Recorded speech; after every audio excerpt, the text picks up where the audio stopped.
Hi guys, good afternoon. Late upload na po tayo dahil sa birthday ito ng aking anak last month. So sa sobrang busy, ngayon lang talaga ako nakapag-edit. Ayan ang aking mga vlog. So it's my 15th, 16th years old birthday ng aking bunso. Ayan, 16 years old na po siya.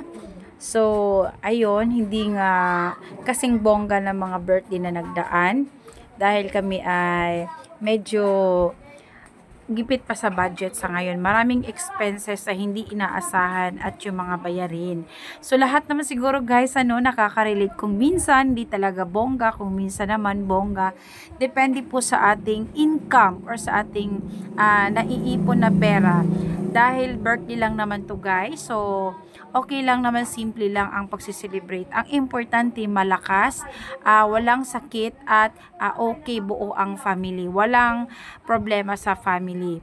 So, ayan, para sa aking bunso, hindi ko talaga kinakalimutan ang birthday at ang aking pabuke at pabalon sa kanya, sa kanila ng dalawang anak ko, sa atin niya, sa kanya.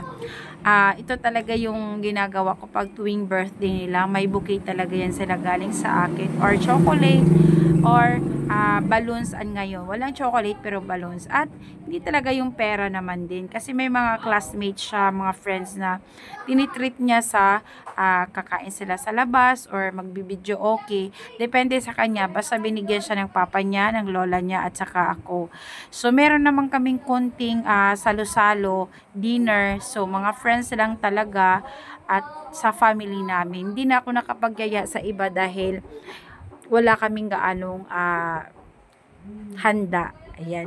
So, naiintindihan niya ng mga friends ko at iba pang mga cousins ko na hindi ko sila niyaya dahil ayun na nga yung dahilan. May time talaga nagipit tayo. Hindi tayo nakakapag move on sa mga financial natin dahil buwan-buwan talaga meron tayong binabayaran sapat lang. Yun. Yun nga ang tinatawag na sapat lang. At mahina ang ating negosyo. Saka nafe-feel ko kasi sa ngayon sa amin palaging meron kaming unexpected problems, yung mga namatayan, kung ano-ano pa dyan, finances namin sa bills, yun. So, hindi talaga maiwasan pag hindi tayo nagbayad, naku, lagot patay. So, yun talaga ang pinaka-priority, pagkain, kung ano-ano pa sa eskwelahan. So, hindi naman lahat ng time din ganun na lang. So, kailangan manalig, manalangin, para naman makaraos din naman tayo. Since, ayan, lumabas ako bumili ng bouquet at pa-flower sa anak ko, ay nagpa-surprise ako, hindi ko siya ginising talaga kasi nainis ako ng gabi, nag-away kaming dalawa. So nagpabingi-bingihan lang ako, hindi ko siya grenade, pero ako ang nakauna na surprise siya kasi sa isip daw niya, sabi ng atin niya, hindi na siya be-birthdayhan or walang pa-surprise or hindi na alala namin ang birthday. Kasi alam niya na nag-away nga kami ng gabi. Mama and daughters lang naman ang mga gap naman. Kasi minsan pasaway ang aking bunso at minsan naman ang nanay pasaway din. So, relate kayo siguro dyan. So, ayan na guys, na-surprise talaga siya. Niready ko na at kontsaba ko ang aking eldest na anak. So, may ginawa kaming konting surprise na kunyari-kunyarian lang. So, na naman siya, na-surprise naman din siya. Ayan, tapos, ayan na guys, kasi nasa loob lang siya ng kwarto niya talaga. Hindi niya na busy yung mga tao dahil birthday niya, walang nangyari. Kahit sa kusina, walang nangyari guys. Walang nag-greet sa kanya. Kawawa nga eh. So ayan na, sabi na atin niya, lumabas ka diyan. Papatulong si mama. Yan pala yun. Lalabas pero may pa-surprise. Shock siya. Kasi walang nagluluto, walang nag-ano sa kusina. Pero merong mga order lang, konti nga lang talaga. Tapos after that, ayun, syempre si mama is busy na. Yan, busy-busyhan na tayo dyan. At ayun, napangiti naman natin yung ating bunso. So, ayan. At yun, di talaga mawala mag-picture-picture. At pagkatapos, ayan na guys, picture-picture muna kami saglit kasama ng aming doggy. So, ayan, nag-prepare lang, kunti lang talaga guys. Merong spaghetti, baked spaghetti, chicken, pansit, at ano bang tawag nito? Cake. So, may pabiko, may shrimps, may manok. So, yan lang po talaga, simple lang talaga na tanghalian.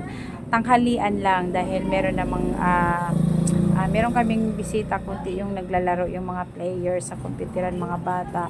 So, sinali na namin ang pananghalian. Actually, hindi siya handa.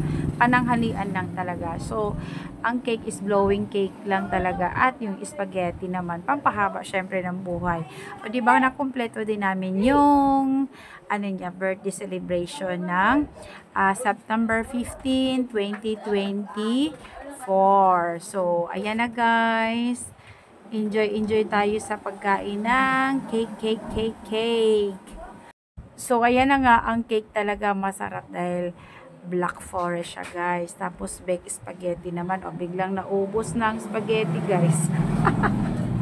So, enjoy kayo guys. Enjoy naman din kami dahil na nakapakain kami kahit konti lang, at least ang busog naman din sila, na enjoy naman nila yung may kilawin pala kami, konting handa ng aking anak, ayan, sa kanyang 60th birthday. Doon na lang humabol sa 18. Pag nagkaroon na ng pera, so maglibo talaga siya ng 18, mag-18 party siya. Ayan, sa awa ng Diyos, sana nga may mga blessings pa na darating para mangyari yung ating dinidream para sa aking bunso, diba? So, thank you guys. Thank you so much sa pagbati at sa pagpunta sa aming bahay at nakisalo sa aming lunch. Ayan, thank you for watching and don't forget to share my video. Bye-bye everyone.